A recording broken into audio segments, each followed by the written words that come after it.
नमस्कार दर्शकवृन्द, यहाँहरूलाई हार्दिक स्वागत गर्न चाहन्छु।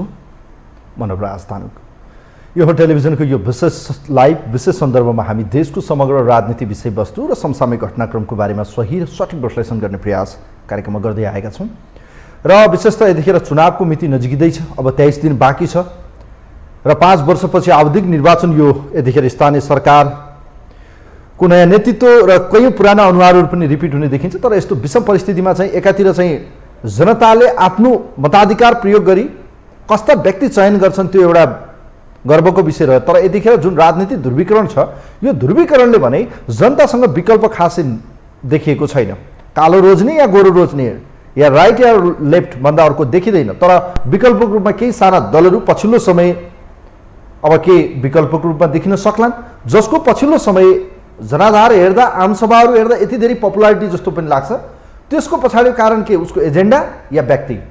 कुरा गर्दैछु म राप्रपाको कुरा। राप्रपा आफैमा महाधिवेशनमा एउटा चार्मिङ थियो, जसमा राप्रपाको नवनियुक्त अर्थात् नवनिर्वाचित अध्यक्ष राजेन्द्र लिङ्गदेन आउनुभयो। तर पार्टीभित्रको अन्तर्कलह र अन्तर्विरोधका कारण कमल थापाले पार्टीलाई फेरि विभाजन गरेसँगै कमल थापा पछिको यो बनेको अर्को एउटा पार्टी छ, या भनौँ राप्रपा। राप्रपाले अब यो पार्टीलाई कसरी राष्ट्रिय पार्टी बनाउला? स्थानीय तहको निर्वाचनमा राजेन्द्र लिङ्गदेन प्रधान या राज संस्था प्रधान? आज यिनै विषयमा, विशेष गरी स्थानीय तहको निर्वाचनमा राष्ट्रिय राजनीतिमा एक्लिँदै गएको राप्रपा अबको विकल्पको रूपमा आउन सक्ने सम्भावना के छ? अबको रणनीति के?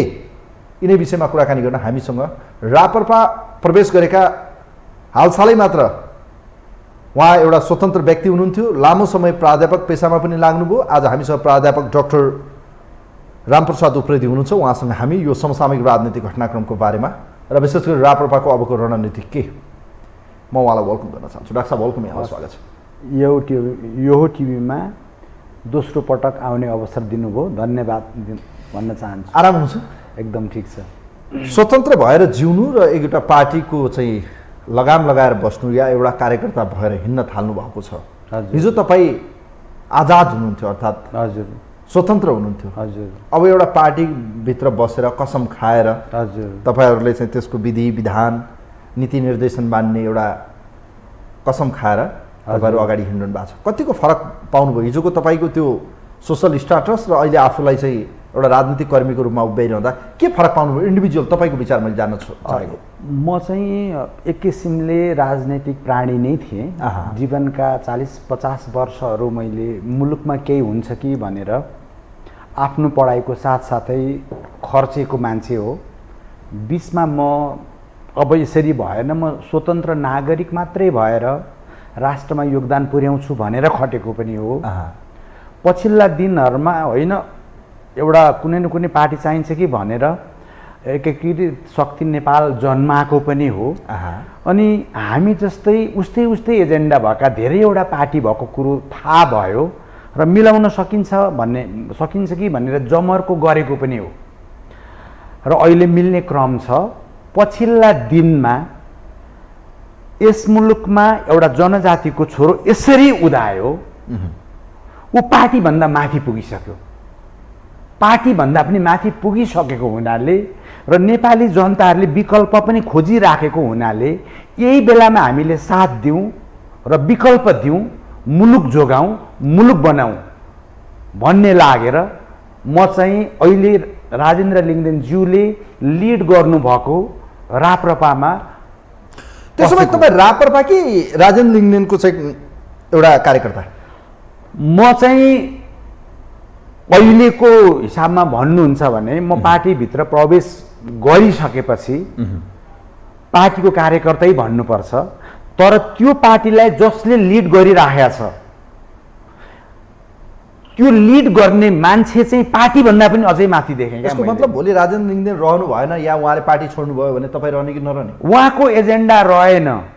जसरी अहिले उहाँले एजेन्डा उठाउनु भएको छ, भ्रष्टाचार गर्नु भनेको आमाको रगत खानु बराबर भनेर कसम खानु भएको छ। तपाईँले खानुभयो कसम? वैदिक सनातन हिन्दू राष्ट्र हुनुपर्छ, जुन राष्ट्रले सबै धर्मलाई समभाव गर्छ, समान व्यवहार गर्छ भन्ने एउटा हाम्रो पहिचान त्यहाँ दिनुभएको छ। र नेपालमा मियोको रूपमा राज संस्था चाहिन्छ भनेर उठाउनु भएको छ एजेन्डा।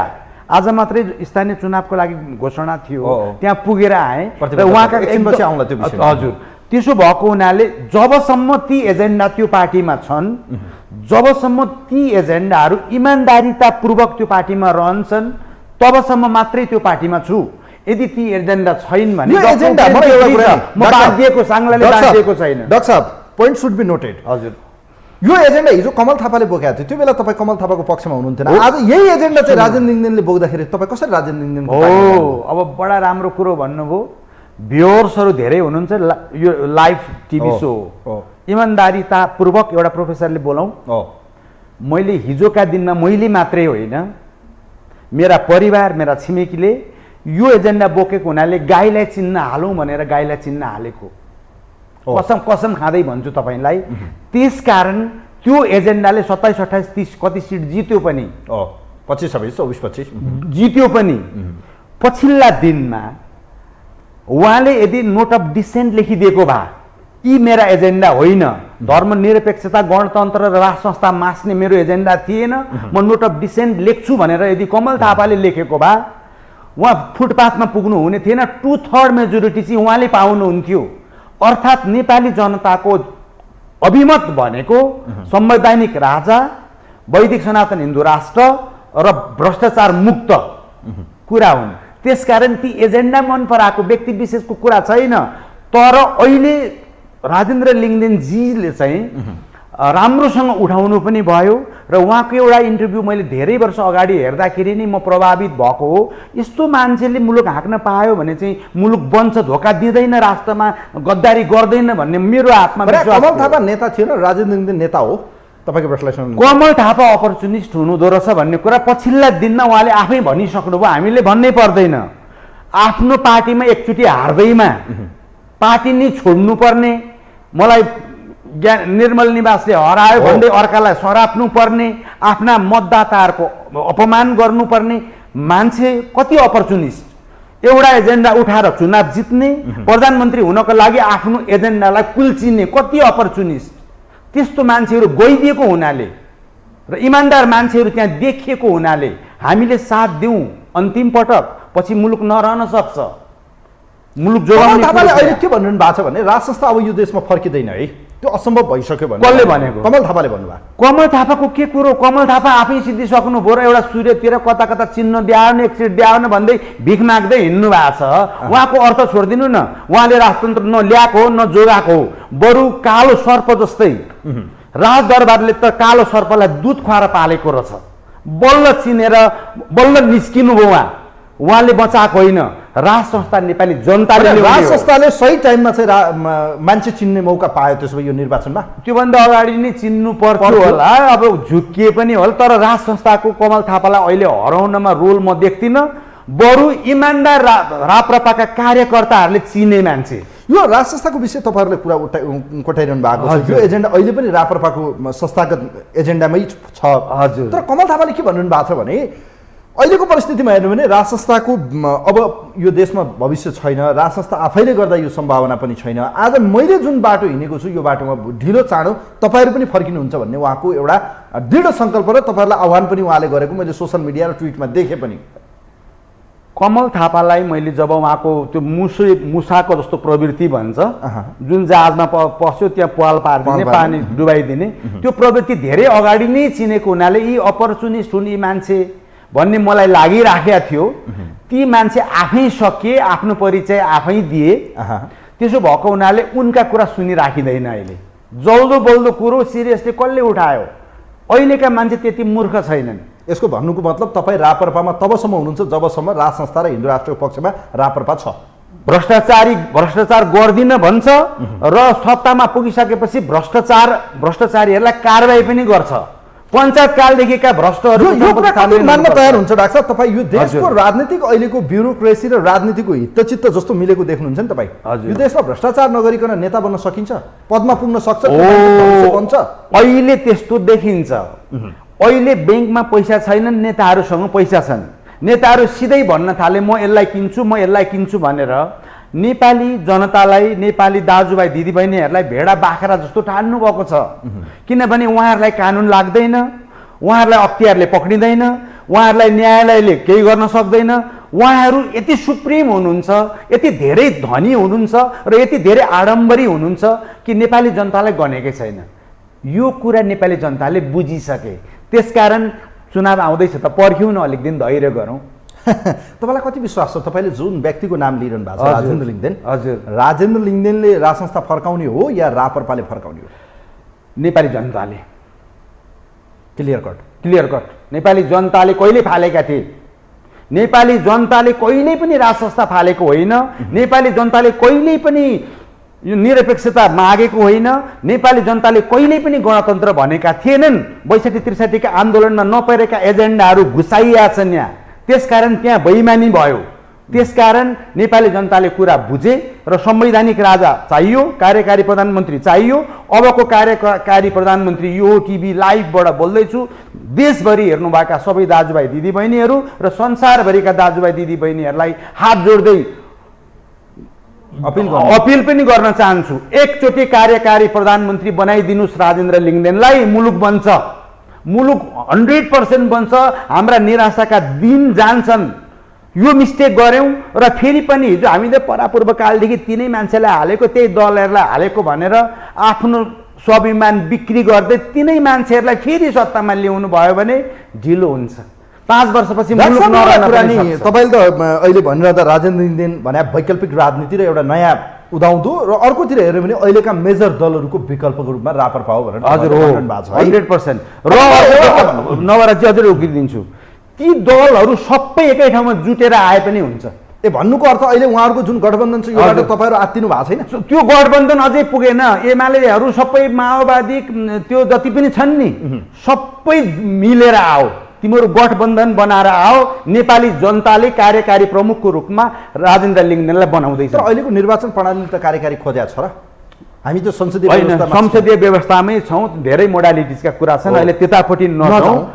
तर नेपालको चाहना चाहिँ कार्यकारी प्रधानमन्त्री राजेन्द्र लिङ्गदेन या तपाईँहरूको चाहिँ त्यो किसिमको धारणा ठिक छ। अहिले हेर्दाखेरि दुई ध्रुवमा राजनीति विभाजित छ। एउटा ध्रुवमा तपाईँहरू हुनुहुन्छ। तपाईँहरूलाई प्रचण्डले के भन्नुभएको छ भने एमाले रापरपा यी सबै भने राजावादी हो, हाम्रो लडाइँ अब राजावादीसँग छ। हजुर, उहाँले भने ठिक हो। त्यसो भए उहाँको लडाइँ राजावादीसँगको लडाइँ हो हाम्रो भन्नुभएको छ। उहाँले प्रतिगमन अझै खतरामा छ। हजुर, अझै यो देशमा राजनीति प्लिज। उहाँको अग्रगमन भनेको चाहिँ के रहेछ भने आफ्नो परिवार पोस्टमा जाओस्, आफू सधैँ पावरमा बस्न पाइयोस्, आफू सधैँ पैसा कमाउन पाइयोस्, आफूले भनेको मात्रै कुरा लागू होस्।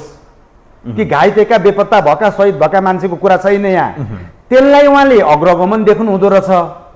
त्यसो चाहिँ होइन, तपाईँले चाहिँ अत्याचार गर्नुभयो, नेपाली जनताको आवाज सुन्नु भएन भन्ने कुरो कसैले उठायो भने त्यसलाई चाहिँ उहाँले चाहिँ प्रतिगमन भनेर डर देखाउनुहुन्छ।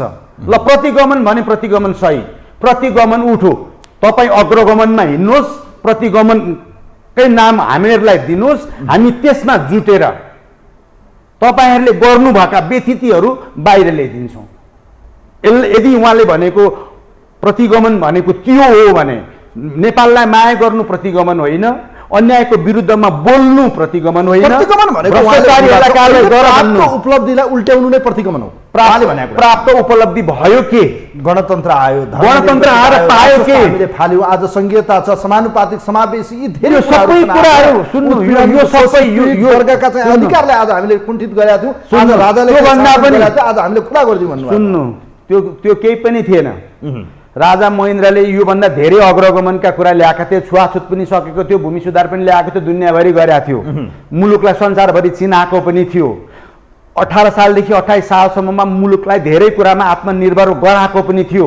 यतिका वर्ष उहाँहरू अग्रगमनकारी सत्तामा बस्नुभयो, मुलुकलाई के दिनुभयो? तिनै कल कारखानाहरू सक्ने, आफूले सम्पत्ति थुपार्ने, आफ्ना मान्छेलाई पोस्टमा ल्याउनेदेखि बाहेक गर्नुभयो के हो अग्रगमन उहाँले भनेको? अहिलेको गणतन्त्रले के दियो नेपाललाई? अहिले पनि मान्छे गाउँमा खाना नपाएर एक मानो चामलका लागि रोएर बसिया छन्। त्यही हो गणतन्त्र खोजेको, त्यही थियो। अहिलेका मान्छेहरूलाई त्यसरी झुक्याउन पाइन्छ? भ्यू टावर बनाएर के देखाउन खोज्नु भएको? अहिलेको आवश्यकता भनेको भ्यू टावर थिएन। बच्चा पाउन नसकेर मर्दै गरी कि आमालाई जोगाउने हस्पिटल प्रायोरिटी थियो। स्कुलमा बालबच्चाले पढ्न पाउनुपर्ने कुरा थियो, खाना लाउनको कुरा थियो। यहाँ मुलुकको बजेट सबै सकिदिने ती दिन सकिए। त्यसकारण मुलुक दुईटा ध्रुवमा गयो। एउटा उहाँहरूले भनेको अग्रगमन, उहाँहरूले खाना पाउने लाउन पाउनेलाई अग्रगमन ठान्नु हुँदो रहेछ, त्यो अग्रगमन। त्यसको विरोध गर्नेलाई उहाँहरू प्रतिगमन भन्नु हुँदो रहेछ। प्रतिगमन नै सही। अख्तियारले काम गर्नु पर्यो, न्यायाधीशहरूले घुस नखाइकन निसाफ दिनु पर्यो। हामी त्यो चाहन्छौँ। सबै नेपालीले स्वास्थ्य शिक्षा पाउनु पर्यो, निशुल्क पाउनु पर्यो। थुप्रै कुराहरू आज घोषणा भएका छन्, यसलाई इम्प्लिमेन्ट गर्न सकिन्छ, नसक्ने कुरो केही पनि छैन, तर सिरियस हुनु पर्यो। राजेन्द्र लिङ्गदेन लगायत उहाँको पार्टीले धोका दिन्छ भन्ने मलाई लाग्दैन। धोका दिने मान्छे आफै किनारा लागिसके। त्यसकारण मुलुक ध्रुवीकरण भइसक्यो। यो ध्रुवीकरणमा तपाईँहरू र एमाले कहाँ हुनुहुन्छ? एमालेसँग त हाम्रो केही अहिले कुराकानी भएको छैन। एमालेको त्यस्तो केही भएको छैन। सिधा एलायन्सको हिसाबले अहिलेको अवस्थामा एक्लिँदै जानुभएको छ। तपाईँहरू एक्लै हुनुहुन्छ। हजुर, सङ्ख्यात्मक रूपमा एकजना मात्रै सांसद हुनुहुन्छ, राष्ट्रिय पार्टी पनि हुनुहुन्न तपाईँहरू। यो त मान्नुहुन्छ? यो त त्यो सत्य होइन। यस्तो हुँदो रहेछ, जनताले चाहे भने ओभरनाइट जे पनि हुँदो रहेछ। म अब शनिबार बर्दिया जाँदैछु, त्यसपछि नुवाकोट जाँदैछु। झापा जिल्ला नै उल्टिसक्यो। तपाईँले अहिले पत्याउनुहुन्न, पछि मत रिजल्ट आएपछि मात्रै पत्याउनुहुन्छ। लहर चाहिँ छ, तर लहर के हो भन्ने कुरा हो। त्यो लहर भनेको विकल्प खोजेको जनताले। हिजोका दल विशेषले र ती नेता विशेषले जनतालाई झुक्क्याए, ढाँटे। उनीहरूका घोषणापत्र हेरौँ न, हिजो चुनावी घोषणापत्र। एउटा कुरा लेख्ने, कुनै कुरा नगर्ने भनिसकेपछि त्यसो होइन। एकचोटि विकल्पको रूपमा उहाँलाई हेरौँ, कार्यकारी बनाऊ, मुलुकको सबै अधिकार दिउँ र गर्न दिउँ भनेर चाहिँ लाग्या हुनाले विकल्प जन्मिसक्यो। नेपालका सुन्दर दिन आउँदैछन्। भने तपाईँ विकल्पको पक्षमा आज राप्रपामा हुनुहुन्छ? त्यसो एकदम हो। राप्रपा एजेन्डा राप्रपा विकल्प बनिसक्यो। कसरी बन्यो मलाई भन्नु न। आज तपाईँहरूसँग कार्यकर्ता हेर्नुहोस् है, यी अहिलेका दलहरूको। तपाईँको 9-10 लाख कङ्ग्रेस, 7-8 लाख माओवादी, 4-5 लाख एकीकृत, जसपा 2-3 लाख, राष्ट्रिय जनमोर्चा 50-60-1 लाख। ल मान्नु, यत्रो कार्यकर्ता एकातिर। ओलीको त अब कुरै छोड्नुहोस्, उहाँले त अब के भनिरहनु भएको छ, देशै मेरो पक्षमा छ भने। यो यत्रो मेजोरिटी एकातिर हुँदाहुँदै तपाईँहरू एक्लो बृहस्पतिको रूपमा हुनुहुन्छ। हेर्नुहोस् है, तपाईँहरूलाई विकल्पको रूपमा कसरी पत्याउने? जनतामा कार्यकर्ताको सङ्गठन त हुनु पर्यो, पार्टीको सङ्गठन त हुनु पर्यो। त्यो कसरी छ भन्ने कुरा अहिले मैले धेरै नभनौँ। चुनावका दिनसम्म धैर्यतापूर्वक चुनाव होला। चुनाव चाहिँ बाध्य भएर पनि गराउलान्। त्यो चुनाव त हुन्छ। त्यो चुनाव पछिकै रिजल्टले बताइदिन्छ। मैले धेरै भन्नै ओभर कन्फिडेन्स हो। ओभर कन्फिडेन्स अहिले त्यस्तो लाग्छ। किनभने अहिले त को होस् भन्दा त नेपाली भन्दैन मान्छेले। मचियो होइन, के छ भने अहिलेका दलहरूप्रति जनताको वितृष्णा छ। तर नेपाली संस्कार र नेपाली तपाईँले कल्चर हेर्ने हो भने पुरानै मान्छेले भने जस्तै हामी एउटा जान्छौँ कुनै रेस्टुरेन्टमा, हामी मेनु हेर्छौँ, अन्तिममा हामी मोमो नै भनेको अर्थ। अहिले जतिसुकै गाली गुलोच, एक किसिमको वितृष्णा, एक किसिमको फ्रस्ट्रेसन पोखे पनि अन्ततको त्यो या त मान्छेले यिनै दलहरू, रुख बनाउनु, सूर्य या हँसी हथौडा या हलो, यिनै दल बाहेक त विकल्प त छैन। त्यस्तो ठान्छन् र फेरि तिनीहरूलाई नै दिन्छन्, बारम्बार तिनीहरूलाई नै दिन्छन्, अरूलाई दिँदैनन् भने अझै दुःख भोग्न बाँकी छ। सङ्गठन त छ नि त यिनको, मान्नुहुन्छ नि त्यो कुरा? होइन, अहिले त अहिलेको एक्सरसाइज उहाँहरूको के देखिन्छ भने how to win the election.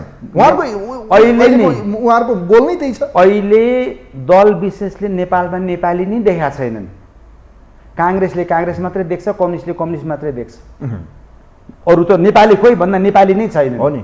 तर नेपाल त नेपालीको हो नि त, नेपाली जनताको पनि होला नि त। तिनै दल विशेषका कार्यकर्ताहरूले पनि बिस्तारै यसो त होइन पो रहेछ, हाम्रो घोषणापत्र त यस्तो पो थियो भनेर रियलाइज गर्लान् नि। एउटा कुरा। अर्को कुरो, जनता भनेको चाहिँ दल विशेषको प्यावा पनि होइन। हिजोका दिनसम्म गर्लान् कि भन्ने थियो, नगरेको प्रमाणित भइसकेपछि पनि हो कसरी गर्नु उहाँहरूले? त्यसको अर्थ तपाईँले भन्नु भयो गणतन्त्रले जनतालाई केही दिएन। केही पनि भने राजा आउनुपर्छ, राजा पनि निरङ्कुश आउनुपर्छ। हजुर, निरङ्कुश राजतन्त्र भनेको छैन हामीले। संवैधानिक राजा एउटा मियोको रूपमा नेपालमा राजा छन् है भन्ने कुरो। किनभने 63 सालमा अन्डरस्ट्यान्डिङमा कुनै न कुनै किसिमले राजतन्त्र राखौँला भन्ने अन्डरस्ट्यान्डिङ रहेछ। पछि गएर दलले चाहिँ धोका दिएका हुन्, यो कुरो पनि प्रश्न भएकै कुरा हो। त्यसकारण कुनै न कुनै रूपमा राज संस्था पनि राखौँ। किनभने पृथ्वीनारायण शाहले जोडेको मुलुक हो। उनीहरूले मुलुक बेच्दैनन्, मुलुकलाई माया गर्छन्। हामीले एउटा शक्तिको रूपमा उनीहरूलाई राखौँ, त्यो राम्रो पनि देखिन्छ। अनि मुलुकको कार्यकारी प्रधानमन्त्री भएपछि सबै पावर त जनतामा भइहाल्यो नि। अहिलेको निर्वाचन प्रणालीले तपाईँलाई लाग्छ मेजोरिटी आउँछ? किनभने हिजो प्रधानमन्त्री शेरबहादुर देउवाले पनि भन्नुभयो, अन्य पार्टीहरूको पनि त्यही देखिन्छ, कोलिसन बनाउनुको पनि एउटा मकसद के हो भने अहिलेको सिस्टमले या अहिलेको निर्वाचन प्रणालीले हामी मेजोरिटीमा आउन सक्दैन, अर्थात् कुनै पनि दलको चाहिँ बहुमत आउँदैन भन्ने उहाँहरूको स्पष्टता। बहुमतको पनि खासै अर्थ के रह्यो र? योभन्दा अघिल्लो इलेक्सनमा कम्युनिस्टहरूलाई 2/3 झन्डै दिएकै हो। उहाँहरूले 5 वर्ष जनताको इच्छा त के थियो भने 5 वर्ष चलाऊ, शान्तिपूर्ण किसिमले चलाऊ, मुलुक बनाऊ भनेर दिएको थियो। तर किन चलाउनु भएन? 3 वर्षपछि लड्डु खाँदै प्रतिपक्षमा बसेको देउपाका शरण पर्न जानुभयो। हजुर प्रधानमन्त्री खाइदिनुहोस् न, हामीले सकेनौँ भन्दा होइन म खान्न, म प्रतिपक्षमा बस्छु भनेर देउपाले पटक पटक नमान्दाखेरि पनि होइन हजुर बस्नै पर्ने भयो भनेर देउपालाई ल्याएको होइन। त्यसकारण त्यसरी ल्याइएको बहुमतको पनि अर्थ छैन। हामीलाई क्वालिटी चाहियो। साँच्चीकै मुलुकलाई माया गर्ने नेपाली छौँ भने this is the golden opportunity. यसलाई मिस नगरौँ। संसारभरि रहनुभएका नेपाली दाजुभाइ दिदीबहिनीहरूले पनि घरमा फोन गरिदिनु, त्यही चिन्हमा हालेर तिनै मान्छेहरूको अनुहार कतिचोटि हेर्नुहुन्छ, यिनीहरूले कहिले बनाउँछन् मुलुक, फेरि धोका खानुहुन्छ। अब धोका नखाउँ। एकपटक जनजातिको छोरोले हिम्मत गरेका छ, राज संस्था भनेको छ, हिन्दू राष्ट्र भनेको छ, भ्रष्टाचार गर्दिन भनेको छ, विकास निर्माणको कन्सेप्ट दिएको छ। एकचोटि मौका दिउँ न। त्यसो त 10 वर्ष युद्ध गर्दा र यो देशमा चाहिँ प्रजातन्त्र बहुदलीय व्यवस्था ल्याउँदा पनि यिनै दलहरूले हामी देशलाई एउटा बनाउँछौँ है भनेर सिङ्गापुर, मलेसिया जेसुकै उहाँहरूले नाम दिए तापनि एउटा समुन्न समृद्ध देश बनाउँछु भनेर भन्नुभएको थियो। तर बोली र व्यवहारमा त फरक छ, धोरण र कथनीमा त फरक देख्यो। कुरा हेर्नु भने तपाईँहरू हुनुहुन्न चुनावमा चाहिँ इलेक्सनमा भोलि मानिलिनु तपाईँहरूले भने जस्तै परिणाम आयो, तर भोलि त्यसको चाहिँ परिणाम आयो या त्यसको रिजल्ट आएन, या भनौँ तपाईँहरूले चाहिँ काम गरेर देखाउन सक्नु भएन, अनि त्यसपछि के गर्ने, कसलाई पत्याउने? त्यो गर्ने आधार त हामीलाई चाहियो नि त, विश्वास गर्ने ठाउँ देखाउनु परेन। सबै जोगी चाहिँ एउटै हुनु भन्छन् मान्छेले। यी दल विशेष, व्यक्ति विशेष कसैले सिङ्गापुर, स्विट्जरल्यान्ड बनाउँछु भन्छन्। म चाहिँ सुन्नमा के मिठो लाग्छ गर्छन् कि क्या होइन भन्छन् नि, त्यसो गर्नु पर्दैन। यिनीहरूले नेपाल मात्रै बनाउँछु भन्दा भयो। जुन बेलामा हामी एउटा संसारकै सभ्यताको शिखरमा थियौँ त्यो बेलामा सिङ्गापुर थिएन। सिङ्गापुरको इतिहास लामो छैन, हो नि। अमेरिकाको पनि इतिहास लामो छैन, अस्ट्रेलियाको पनि छैन। सबै कुरा त हामीसँग छ। संसारको सबैभन्दा सुन्दर देश हो नेपाल भनेर मैले भनेको होइन, उनीहरूले नै भनेको हो नि त। र नेपालमा सबै कुरा प्रकृतिले दिएको छ। त्यस अर्थमा नेपाल धनी राष्ट्र पनि हो, खालि चलाउन नजानेको मात्रै हो। दल बिचले राम्रोसँग चलाइदिएको भए भइहाल्थ्यो त। उहाँहरूले घोषणापत्रमा कबुल गरे अनुसारको काम गरिदिएको भए भइहाल्थ्यो त। यसको पछाडि डाक्टर साहब तपाईँ बडो बौद्धिक व्यक्तित्व पनि हुनुहुन्छ। मैले जान्न चाहेको विषय नेपालको आन्तरिक पोलिटिकल पार्टीहरूले मात्रै सबै कुरा गर्न सक्दैनन् है, यसमा अन्य फ्याक्टरले पनि काम गर्छ भन्छन्। भन्नुको अर्थ तपाईँले बुझिसक्नु? मैले बुझेँ। यसले कति असर गर्छ? जस्तो अहिले देशमा चाहिँ हामीले नचाहँदै पनि चाहेर पनि या परिवर्तनहरू कयौँमा सिन अनसिन भनौँ न होइन, ती तत्त्वले काम गरे। अहिले पनि हेर्ने भने नेपालका जनताले जेसुकै भने तापनि जनताले जस्तो 5 वर्ष त म्यान्डेट दिएको, तर उहाँ केपी शर्मा ओलीले भन्नुहुन्छ कि म विरुद्ध षड्यन्त्र भयो। उहाँको षड्यन्त्र के हो उहाँले जान्ने कुरा, उहाँले बोल्दै पनि हिँड्नु भएको छ। मलाई हटाइयो, फलाना काम गरेका कारणले मलाई हटाइयो, म माथि षड्यन्त्र भयो। षड्यन्त्र बुन्नेहरूले त पासो थाप्छन् नि त। अनि यस्तोमा चाहिँ नेपालका दलहरूले मात्रै विकास गर्ने कि अन्य फ्याक्टरले पनि काम गर्छ? डाक्टर अन्य फ्याक्टर पनि नेपालमा भए यो कुरा हामीले रियलाइज गर्नुपर्छ। किनभने तिनै अन्य फ्याक्टरकै कारणले गर्दा नेपालमा धर्मनिरपेक्षता घुस्यो। तिनै अन्य फ्याक्टरको कारणले गर्दाखेरि नि राजवंश नै विनाश भयो। तिनै अन्य फ्याक्टरकै कारणले गर्दा मदन भण्डारीको हत्या भयो। त्यसकारण नेपाल एउटा सानो मुलुक हो र नेताहरूको बिक्ने प्रवृत्ति रहेछ। हिजोसम्म त थाहा थिएन, पछि बिक्ने प्रवृत्तिले गर्दा अन्य फ्याक्टरहरूले पनि काम गरेका हुन सक्छन्। यी सबै कुरामा हामी एलर्ट चाहिँ हुनुपर्छ, हामी धेरै केयरफुल हुनुपर्छ। त्यही त मैले भने तपाईँहरूले जनताको म्यान्डेटले मात्रै सम्भव छ र जनताको फ्याक्टरले खेलियो, तर जनताको सम्भवै छैन। जनताको म्यान्डेट साँच्चीकै सिरियसली छ भने हामी सर्टेन कुरा गर्न सक्छौँ, जतिसुकै बिगार्न खोजे पनि। तपाईँले हेर्नुहोस् है, म उदाहरण हजुर, देखाउँछु। हजुर। नेपालमा पनि एउटा म्यान्डेट भयो, पछिल्लो घटनाक्रमले पाकिस्तानलाई एकचोटि हेर्नुहोस् त, त्यहाँ पनि त जनताको म्यान्डेट त एउटा थियो, हजुर। तर त्यहाँ पनि के फ्याक्टरले खेल्यो भन्ने कुरा त मान्नुहुन्छ नि? हजुर, हो, हो, त्यो छ। यो कुरा होइन, अहिले राजनीतिमा बाह्य प्रभाव होइन, अहिले बाहिर प्रभाव त प्रष्ट छ नै, किनभनेदेखि अब हामी भनेको चाहिँ असंलग्न एउटा पञ्चशीलको आधारमा आधारित असंलग्नता कुनै पनि राष्ट्रप्रतिको हाम्रो पूर्वाग्रही दुराग्रही होइन, यस्तो केही नहुनुपर्ने असंलग्न नीति हो नि त हाम्रो हुनुपर्ने। अहिले हामी ढ्याक्राक्कै हामी युक्रेनको पक्षमा छौँ भनेर बोल्छौँ, अर्थात् हामीलाई फरेन पोलिसी के हो भन्ने थाहा छैन। दुईटा ठुला मुलुक छन् हाम्रा छिमेकमा, वर्ल्डको इकोनोमी भन्दा पनि हुन्छ अहिले। हामीले उत्पादन गरेर ती मुलुकहरूलाई मार्केट बनाउन सक्यौँ भने त नेपाली त्यसै धनी हुन्छौँ त। यति ठुलो मार्केट हाम्रोसँग छ, हामी हाम्रा युवाहरूलाई बाहिर पठाएर यहाँ बाँझो जग्गा राख्छौँ। दल विशेषहरूले जनतालाई गरिब पार्न चाहन्छन् ताकि उनीहरूले भोट हाल्न विवश हुन्, एक मानव चामलमा बिकुन्, त्यो चाहन्छन्। त्यसकारण बाहिर जानेहरूले पनि बुझ्नु कुरा, तपाईँलाई कसले गरिब बनायो, अर्काका मुलुकमा तपाईँलाई कसले ठेलो, मुलुकमा किन कल कारखाना खुल्दैनन्, मुलुकमा रोजगारी किन सिर्जना हुँदैन, हाम्रा जमिनहरू किन बाजा हुन्छन्, सारा कुरा सृष्टिले दिएको सबैभन्दा सुन्दर र सबैभन्दा धनी मुलुक आज किन गरिब भएको छ भन्दा केही मान्छेहरूको पकडमा पर्यो मुलुक। ती मान्छेहरूको पकडबाट टुटाउनु पर्यो एकचोटि मुलुकको लागि। सबै मिलेर लागौँ, यो र त्यो नभनौँ, मातृभूमिलाई मात्रै मध्यनजर गरौँ। देश पहिला, त्यसपछि मात्रै पार्टी।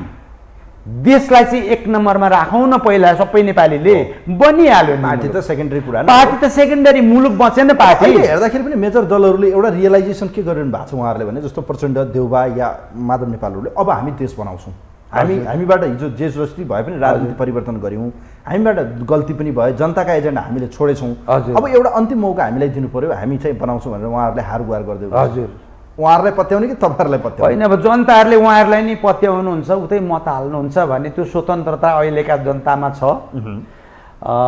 तर जनताको मेन्टालिटी के छ त? जनताको मेन्टालिटी हेर्दा चाहिँ दलहरूले चाहिँ गर्दैनन्, झुक्क्याउँछन्। फेरि चुनावको बेलामा आएर टिका लाउने, माला लाउने, रुद्राक्ष लाउने, स्वस्ति शान्ति गर्ने, यसो गर्दा चाहिँ मत आउँछ कि भनेर पनि गर्छन्।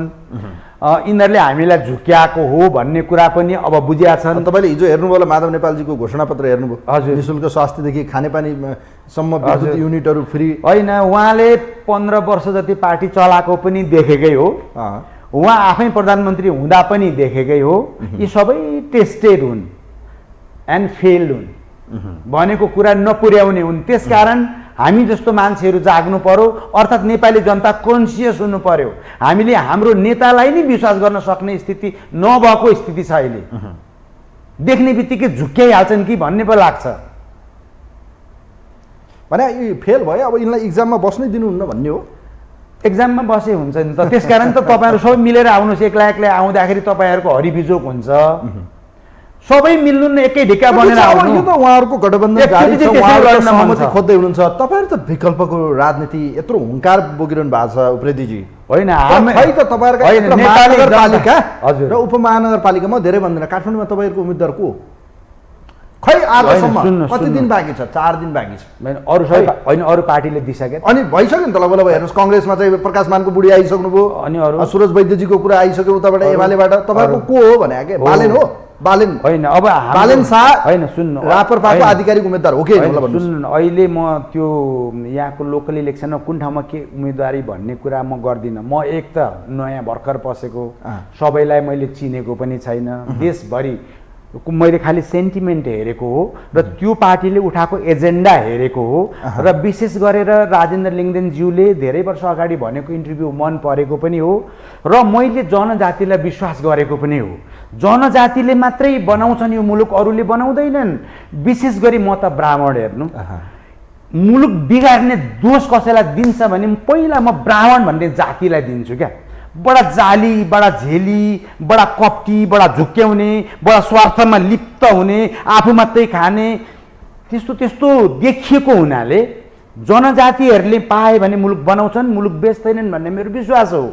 म लिम्बू गाउँमा, लिम्बुवानमा जन्मेको मान्छे हो र मुलुक जहिले पनि क्राइसिसमा गएको बेलामा सबै इतिहास हेर्नुहोस्, कुनै पनि जनजातिले मुलुक बिक्री गरेका छैन। उसले मौका पायो भने बनाएका रेकर्डहरू छन् हामीसँग। त्यसकारण एकचोटि जनजातिलाई दिउँ, त्यसमाथि पनि राजेन्द्र लिङ्गदेनलाई नै दिउँ, किनभने उहाँ छाइसक्नुभयो। फेरि त्यस्तो छाउने अर्को व्यक्ति भेट्न हामीलाई धेरै समय लाग्न सक्छ। दलहरूलाई हामीले हेरिसक्यौँ, यतिका वर्ष हेऱ्यौँ। अबको राजनेता, अबको भिजन भएको नेता राजेन्द्र लिङ्गदेन नै हो त? त्यसो भए यो देशका लागि आवश्यक उहाँमा त्यो भिजन छ? उहाँमा सर्टेन कुराहरू पुगेका छैनन् भने हुनेहरूले फिडब्याक दिउँ, उहाँले लिनुहुन्छ। फेरि सजिलो मान्छे हुनुहुँदो रहेछ, सबै कुराको पर्फेक्ट हो भनेर उहाँले कहिले घमण्ड र आडम्बर गरेका छैन। मलाई सहयोग गरिदिनुहोस्, कतिपय कुरा मैले पनि गर्न नसकेका नजानेका कुरा छन् भने म सबैको सहयोग लिन चाहन्छु। आइदिनुहोस्, सहयोग गरिदिनुहोस् र मुलुक बनाऊ भन्ने मात्रै मेरो एजेन्डा छ भन्नुभएको छ। अब अहिले हेर्दाखेरि रापरपाले एउटा जुन तपाईँले अघि भन्नुभयो, म भ्रष्टाचार गर्नु मेरी आमाको खुन खानु हो, उहाँको यो कसम होइन, उहाँले कमिटमेन्ट गरिरहनु भएको छ। अनि उहाँले सबै उम्मेदवारहरूलाई पनि भन्दै हुनुहुन्छ, यदि रापरपामा टिकट लिने र उम्मेदवार बन्ने हो भने एउटा कमिटमेन्ट र प्रतिबद्धता गरौँ, कसम खानुपर्छ। हजुर, कि तपाईँले भ्रष्टाचार गर्दिन भने कसम खानुपर्छ। हजुर, यो सुन्दा त राम्रो देखिन्छ होला, कति कार्यान्वयन थियो? रापरपाले के साँच्चीकै यो प्रतिबद्धतामा टिकट वितरण गर्छ? कस्तो लाग्छ तपाईँलाई? गर्छ। उसले भ्रष्टाचार गर्ने नियत भएको मान्छेलाई टिकट दिँदैन, यो कुरा 100% राख्नुहोस्। यो रेकर्ड रहोस्, किनभने अघिल्लोचोटि हाम्रो केपीजीले पनि भ्रष्टाचारीको त मुखै हेर्दिनँ, गर्न पनि दिन्न, पक्रिन्छु भन्नुभयो। भ्रष्टाचारीको लिस्ट मै पुर्याइदिन्छु, माग्नु न। कतिजनाले कहिले कहिले भ्रष्टाचार गरे, सबै रेकर्ड छ त हामीसँग, तर गर्नु भएन। महाभ्रष्टाचारीमा उहाँ नै पर्नुभयो आखिरमा। त्यस्तै अरू दलहरू पनि परेका छन्। तर जनजातिको छोरालाई हामीले विश्वास गरौँ। मैले चाहिँ अलिक नजिकबाट चिन्छु क्या जनजातिहरूलाई। त्यो भएको हुनाले उनीहरूले बोलेपछि पुर्याउँछन्। भ्रष्टाचार गर्दैनन् कि आमाको रगत खान्छु भन्ने मान्छेले भ्रष्टाचार गर्छ, उसले अर्कालाई भ्रष्टाचार गर्न दिन्छ। भ्रष्टाचार मात्रै नगर यो मुलुकमा हामीले दुःखै पाउँदैनौँ। कुरा त्यहाँनिर छ। भ्रष्टाचार त व्याप्त रूपमा छ, व्याप्त छ। ट्रान्सपेरेन्सीको रिपोर्ट त्यसको रिपोर्ट हेर्दाखेरि पनि आयो र व्याप्त छ। त्यसलाई कन्ट्रोल गर्नको लागि अहिलेको एकपटक उहाँले जिन्दगीभरिलाई भने होइन, किनभने सिङ्गापुर पनि एउटा मान्छेले बनाएको, कोरिया एउटा मान्छेले बनाएको, त्यही मलेसिया एउटा मान्छेले बनाएको, एउटै मान्छे लाग्यो साँच्चीकै र उसलाई पब्लिकले साथ दियो भने मुलुक बन्छ। उनीहरूको मुलुकमा त केही पनि थिएन। हाम्रो मुलुकमा चाहिँ सबै थोक छ। गठबन्धन, सत्ता गठबन्धनको घेराबन्दीमा एक्लिएको रापरपाले यो चक्रव्यूहलाई तोड्ने रणनीति के हो त्यसो भए तपाईँको? अब उसको रणनीति, उसको बुद्धि, उसको क्षमता, उसको साङ्गठनिक प्रक्रियाहरू सबै अगाडि बढिरहेका छन् र त्यसकारण रिफ्लेक्सन हुन्छ क्या। अरू दलहरूको यसो हेर्दाखेरि तालु ओठ सुकिसकेका छ। हिजो त एकदमै कम आँकिसके, राप्रपा के हो र भनिसके। कमल थापा जस्तै त हुन्नी, बिकाउ माल त हुन्नी भन्ने सोचेका पनि थियो होला। तर उहाँहरूले आफ्नो अहिले त म एमाले हो, राप्रपा होइन पो सोचिरहनु भएको छ। सत्ता गठबन्धनले, सत्ता गठबन्धन प्रतिपक्षले पनि के छ, मेरो कम्पिटिसन, मेरो प्रतिस्पर्धी राप्रपा भन्ने चिजै होइन सत्ता गठबन्धन। यो दुईटाको जुवारीमा तपाईँहरू चाहिँ अब यो आफूलाई भन्ने मजा त्यसैमा छ, मजा त्यसैमा छ। त्यो उहाँहरूको जुवारी देख्दा बिचारा भन्दा मन लाग्छ क्या मलाई। तपाईँहरूलाई त गनेकै मान्नुहुन्न? होइन, अहिले नगनेकै राम्रो। उहाँहरूले गनिराख्नु पर्दैन, हामीलाई गन्ने चाहिँ जनताले हो। अहिले साँच्चीकै भनिदियो यो टिभीबाट, केपी ओलीको मुटुमा ढ्याङ्ग्रो बजिसक्यो, चुनाव जितिन्छ कि जितिँदैन भनेर। सर्वे छ मसँग, म त भर्खर गाउँ पुगेर आएको मान्छे हो। त्यस्तै गरेर प्रचण्डजीलाई चुनाव जितिन्छ कि जितिँदैन भनेर ढ्याङ्ग्रो बजिसकेका छ। तर राजेन्द्र लिङ्गदेनलाई त्यस्तो छैन। जिते नजिते होइन, जित्ने स्योर जस्तो छ कि अहिले त मैले साँच्चीकै भनेको हो। यो म धेरैवटा जिल्ला पुगेर मैले त मत सर्वेक्षण गरेर भन्दैछु। त्यसो भए कुन पार्टीको हैसियत के हुन्छ त तपाईँले बुझेअनुसार? होइन, मलाई अब अरू पार्टीको गठबन्धन कस्तो किसिमले आउँछ त्यही अनुसारले हेरौँला। उहाँहरू अब उहाँहरूको सर्वेक्षणले के बताइरहेछ भने लार्जेस्ट कङ्ग्रेस बन्ने, दोस्रोमा चाहिँ माओवादी रे, तेस्रोमा उहाँहरूकै पार्टीको त्यो नेकपा एस, चौथोमा चाहिँ एमालेलाई पार्ने भनेर पो उहाँहरू रणनीतिमा हुनुहुन्छ त अहिले। त्यो रणनीतिलाई अल द बेस्ट भनिदिइराखौँ न अहिले चाहिँ। तपाईँहरूलाई त गिन्नै भएको छ? होइन, उहाँहरूले अहिले गर्नु नै परिरहेको छैन। हामी सरप्राइज दिन पनि चाहन्छौँ है।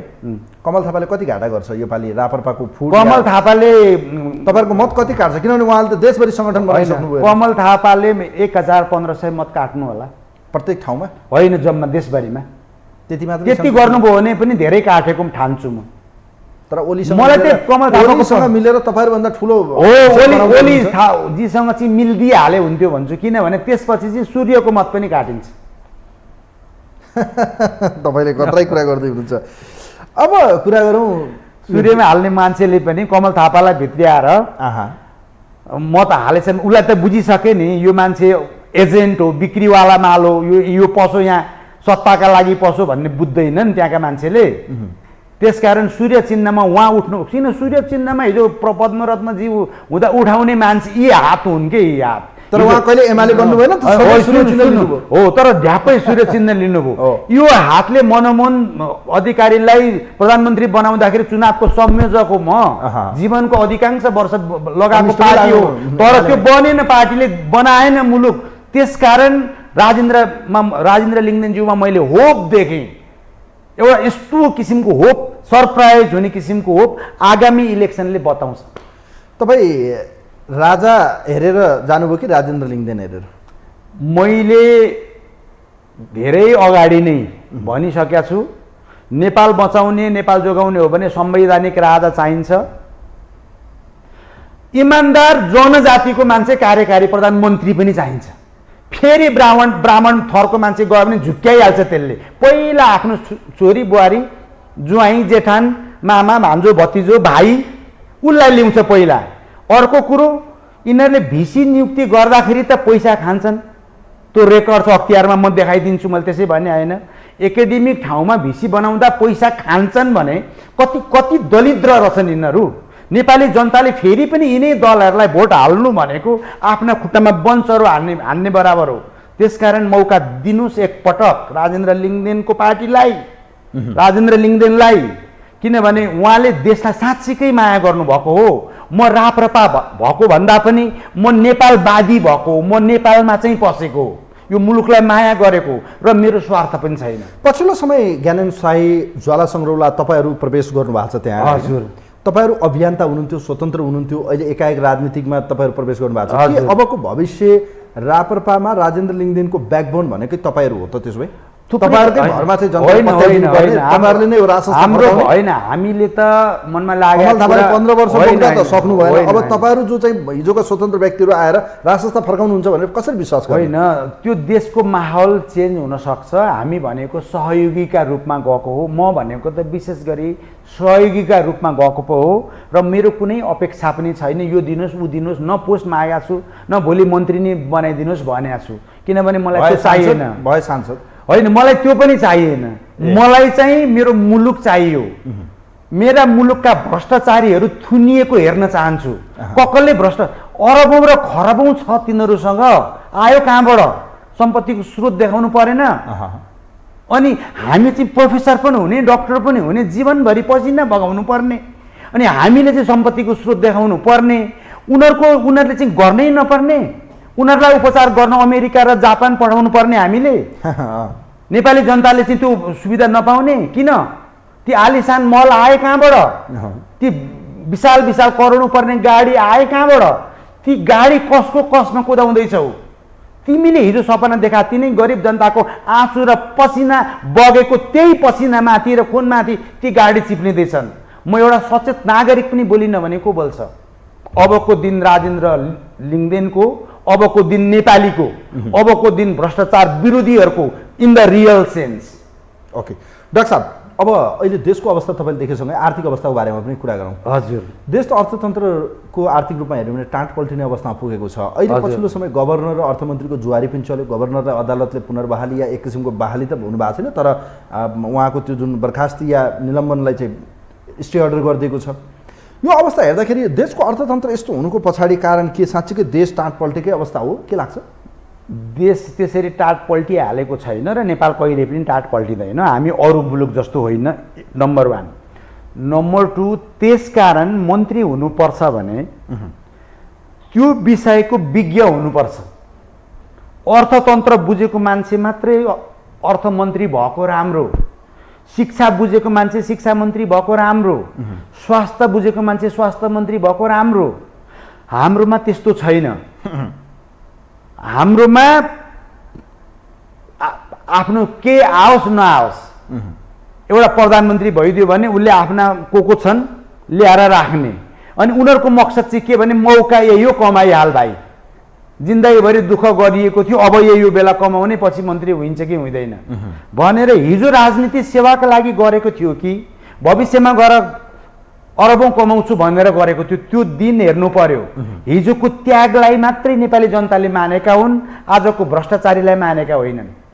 राष्ट्र ब्याङ्कको र अर्थमन्त्रीको कन्फ्लिक्ट बुझिहाल्नुभयो। अब उहाँको गभर्नर त पोस्टमा जानुहुन्छ, बस्नुहुन्छ नि, उहाँ प्रक्रिया होला त्यसको, अब जानुहुन्छ। खैर मुलुक टाट पल्टिँदैन, पल्टिन्न नि। समन्वय कसरी हुन्छ उहाँको बिचमा? जस्तो अहिले हेर्ने भने इगो प्रब्लम छ, इगो प्रब्लम छ। अब उहाँले कसरी उहाँले मिटिङ 7 महिनादेखि बन्द रहेको संवाद फेरि यसले गर्दा झन् चिसिएको छ। अब कसरी यसलाई ब्रेक? मलाई लाग्छ अब कसरी गर्ने? नैतिकताको आधारमा अर्थमन्त्रीले राजीनामा दिनु होला जस्तो लाग्छ मलाई। दिनु होला, पर्ने हो। खै 24 घण्टा बितिसक्यो, अब पर्ने हो। 24 घण्टा बितिसक्यो, पर्ने हो, हेर्दै जाउँ। तर नेपाल कहिल्यै पनि टाट पल्टिँदैन। कारण एक दुईवटा होइन, यसो छ, जस्तो हामी श्रीलङ्काको हालतमा पुग्छौँ, जाँदैनौँ, कहिल्यै पनि जाँदैनौँ। यदि अरबौँ पैसा लुकाएका छन् भन्छन् मान्छेहरूले। पैसा चाहिँ लुकाएका छन्, त्यो त पक्कै हो। चुनावमा खर्च गर्नु पर्यो, म 10-10 हजार हाल्छु भनेर भन्ने हाम्रै क्षेत्रतिरका उम्मेदवार छन्। पैसा यिनीहरूसँग अरबौँ छ, 4 अरब आयो अरे, 40 अरब आयो अरे, फलानाका खातामा 2.5 करोड आयो अरे, यी सब बिकेका त हुन् नि। बाहिरबाट यिनीहरूलाई किन्छ, यिनीहरूले बाहिरको एजेन्डा बोकिदिन्छन्। तर मुलुक हाम्रो कस्तो संरचनामा छ भने तरुल भ्याकुर खाएर पनि बाँच्न सक्ने मान्छे भोकमरीबाट मर्दैन क्या। यहाँ अलिकति मात्रै गर्ने बित्तिकै पनि। अर्को कुरो, अब बाहिरबाट रिमिटेन्स, कुनै पनि सानो मुलुक 3 करोड जनसङ्ख्या भएको मुलुकबाट करिब 70 लाख मान्छे बाहिर छन्। संसारको इतिहासमा यस्तो छैन। 70 लाख, ती 70 लाख मान्छेले पैसा पठाएछन् हरेक घरमा। भनेपछि भित्र मुलुकभित्र यिनीहरूले त्यो रेमिटेन्समा तलमाथि नगरिदिएको भए र समृद्धितिर लगाइदिएको भए, कल कारखाना खोल्नपट्टि लगाइदिएको भए, रोजगारीपट्टि लगाइदिएको भए, मुलुक निर्माण गर्छु भनेर साँच्चीकै लागेको भए त मुलुक बनिहाल्थ्यो नि। र त्यतिका धेरै पैसा कुनै पनि कन्ट्रीमा गएको छैन। त्यसकारण त्यो हिसाबले, एक हिसाबले हेर्ने हो भने पनि नेपालको श्रीलङ्काको गति हुँदैन। अर्को कुरो, दुईतिर हाम्रा यस्ता खालका छिमेकी छन्, धपक्क बल्या छन्, अनि त्यसको बिचमा म अँध्यारो भएर कसरी रहन सक्छु? म त्यसै बलिहाल्छु नि। अलिकति यताबाट सहयोग हामीले लिन सक्नु पर्यो। ती देशको विरुद्धमा हामी बोल्नु भएन। यत्रो ज्योति छ, यता पनि बत्ती छ, यता पनि बत्ती छ, म कसरी अँध्यारो हुन्छु? अटोमेटिक झलिमल्ल हो नि, झलमल्ल भइहाल्छु नि। त्यसकारण नेपाल जहिले पनि झलमल्ल हुन्छ। यो त देवी देवताको मुलुक हो। चुनाव आयो डाक्टर साहब, चुनावमा त अब पैसा खर्च नगरिकन चुनावै जितिन्न पनि भनिन्छ। निर्वाचन आयोगले चाहिँ कडाइमाथि कडाइ गर्न थालेको छ। घरि तपाईँहरू उम्मेदवार हुनलाई चाहिँ राजीनामा दिनुहोस् भनेको छ, घरि बजेट एउटा भनौँ न उहाँहरूलाई उम्मेदवारले खर्च गर्ने बजेटको सिलिङ पनि तोकिदिएको छ। तर राजनीतिक दलले बेवास्ता तपाईँहरूलाई डन्डा लाउन खोज्यो निर्वाचन आयोगले। अहिले यो राजनीतिक प्रणाली या अहिलेको यो निर्वाचन प्रणालीमा डाक्टर साहब, हजुर, पैसा खर्च नगरिकन भोट नकिनिकन चुनाव जितिन्न भन्ने मनस्थिति छ। हेर्नुहोस्, म करोडौँ रुपियाँ खर्च गर्छु, म चुनाव जित्छु भन्ने आत्मबलका साथ जनताले भोट दिउन् नदिउन्, विचार सिद्धान्त होस् नहोस् डाक्टर साहब, हजुर, तर हजुर म 4-5 करोड खर्च गर्छु, म चुनाव जित्छु भन्ने मान्छेमा यो एउटा मनस्थिति बनेको छ। हजुर, पैसा खर्च गरेर चुनाव जितिँदैछ। हेर्नुहोस्, तपाईँ के भन्नुहुन्छ? हो, हामी यस्ता कुराको विरोधी हो। जस्तै अमेरिकामा भन्नुहोस्, बेलायतमा भन्नुहोस्, अस्ट्रेलियामा भन्नुहोस्, अथवा डेभलप कन्ट्रिजहरूतिर भन्नुहोस्, इलेक्सनमा यस्तो खर्च हुँदैन। त्यहाँ चुनाव जित्ने भनेको आफ्नो मत के थियो, आफूले के गर्न खोजिएको थियो, जनतालाई कन्भिन्स गरेर चित्त बुझाएर मात्रै जितिन्छ। उनीहरूको अलिअलि पोस्टर कता कता लेख्छन्, रेडियोमा टिभीमा अलिअलि कुरा भन्छन्, त्यति नै हो। त्यहाँ किन्ने कुरो पनि आउँदैन, अनावश्यक रूपबाट खर्च गर्ने कुरो पनि आउँदैन। हाम्रो त चुनावमै अरबौँ खर्च हुने, अनि चुनाव जितेर गइसकेपछि ती मान्छेहरूले काम नगरिदिने, कमाउने, खर्च गरेको पैसा उठाउने, यो सिस्टम हुनु हुँदैन। चुनावमा तोकिएको मापदण्डभन्दा बेसी खर्च नगरियोस्, खर्च नगरिकन पनि चुनाव गर्न सकिन्छ। हामी चाहिँ त्यस्तो सोचाइका मान्छे हो र नेपालको चुनाव भड्किलो छ, यस्तो हुनु हुँदैन। भ्रष्टाचार गर्नेहरूले चुनाव जित्नु हुँदैन, पैसा खर्च गर्नेहरूले पनि चुनाव जित्नु हुँदैन, किनभने उसले आफ्नो बस्ती नदेखेका मान्छेहरू पैसा लिएर चाहिँ चुनाव जित्दैछन्। हेर्नुहोस् तपाईँलाई मैले भन्दैछु, उहाँहरूमा यो दम्भ क्या, पैसा मैले खर्च गरेँ। हजुर, अब काठमाडौँको कुरा गरौँ, सुरज वैद्यजीले पाउनुभयो भने उहाँ नेता हो कि व्यापारी हो त? अहिले अब व्यक्ति विशेषको कुरा कुरो तर पैसाको कारणले मात्रै चुनाव जित्ने दिन नेपालमा सकिए। हामी के कुरो बुझाउँदैछौँ भने जसले जति पैसा ल्याउँछ खाइदिए भयो, किनभने उसले पनि भ्रष्टाचार गरेर के गरेर कालो धन्दा गरेर थुपारेको सम्पत्ति हो। त्यसकारण त्यो पैसा खान पाप लाग्दैन, आफ्नै पैसा हो त्यो। पैसा खाइदिने, मत गोप्य हुन्छ, कसैले देख्दैनन्। को मान्छे असल हो, ब्रह्मले देखेको मान्छेलाई हाल्ने, नयाँ मान्छेलाई हाल्ने, पुरानो मान्छेलाई नहाल्ने, जसले बनाउँछ त्यसलाई हाल्ने। एकचोटि त अहिलेका तिनै मेयर छन् नि काठमाडौँका मेयर, कस्ता थिए उनका कुरा, मान्छेले पत्याइदिए होइनन्?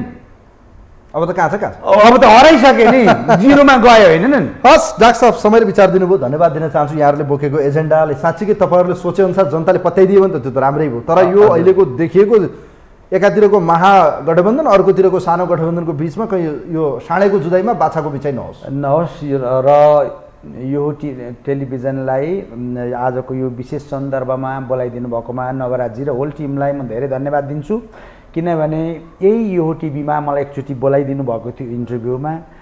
त्यो इन्टरभ्यूले चाहिँ मलाई देशभरि र संसारभरि चिनायो। त्यस अर्थमा म ऋणी पनि छु यो टिभीप्रति।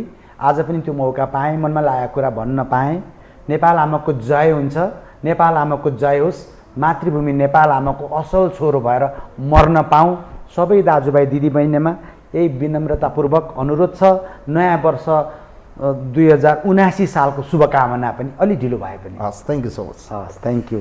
दर्शकवृन्द, यो विशेष सन्दर्भमा हामीसँग प्राध्यापक डाक्टर रामप्रसाद उप्रेती आज हामीसँग हुनुहुन्थ्यो। उहाँसँग विशेष गरी राप्रपाको पछिल्लो समय देखिएको चुनावी लहर र एक किसिमको यो परिस्थितिमा सत्ता गठबन्धन र प्रतिपक्ष गठबन्धनको बिचमा चाहिँ एक्लिँदै गएको राप्रपाको आगामी रणनीति के छ, अब आगामी दिनको चुनावमा राप्रपाले कसरी आफूलाई एक्लै बलबुतामा चाहिँ स्थापित गर्ला र उसले बोकेको एजेन्डा हिन्दू राष्ट्र, राज संस्था र उसले भ्रष्टाचार विरुद्धको आफ्नो अभियानलाई कसरी संस्थागत रूपमा अगाडि बढाउला, यी लगायतको समग्र राजनीति विषयवस्तुमाथि कुराकानी गऱ्यौँ। आजको यो विशेष सन्दर्भ हेरिदिनु भयो, यहाँप्रति आभार व्यक्त गर्दै आजको अतिथिसँगै कार्यक्रमको इन्टायर टिमसँग कार्यक्रमबाट आजलाई म पनि बिदा हुन्छु। नमस्कार।